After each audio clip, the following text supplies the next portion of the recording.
بسم اللہ الرحمن الرحیم۔ السلام علیکم۔ کہا جاتا ہے کہ حاتم طائی نے ایک جگہ 70 دروازے بنوائے تھے، جو جس دروازے سے چاہتا داخل ہوتا اور اسے کچھ طلب کرتا اور حاتم اسے دے دیتا۔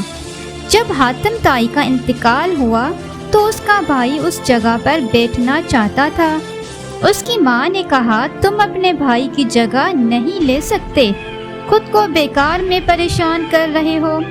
حاتم کا بھائی نہ مانا اور اس جگہ بیٹھ گیا۔ اپنی بات ثابت کرنے کے لیے اس کی والدہ نے پرانے کپڑے پہنے اور بھیکاری کے روپ میں اپنے بیٹے کے پاس آئی اور کچھ مانگا۔ جب اسے مل گیا تو وہ دوسرے دروازے سے آئی اور پھر کچھ طلب کیا۔ حاتم کے بھائی نے ہچکچاتے ہوئے اس کی مانگ پوری کر دی۔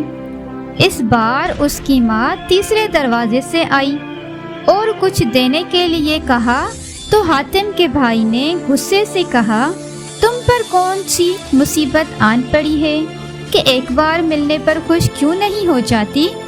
تم ایک ضدی بھکارن ہو۔ اس کی ماں نے اپنا چہرہ ظاہر کیا اور کہا، کیا میں نے یہ نہیں کہا تھا کہ تم اس جگہ کے لائق نہیں ہو؟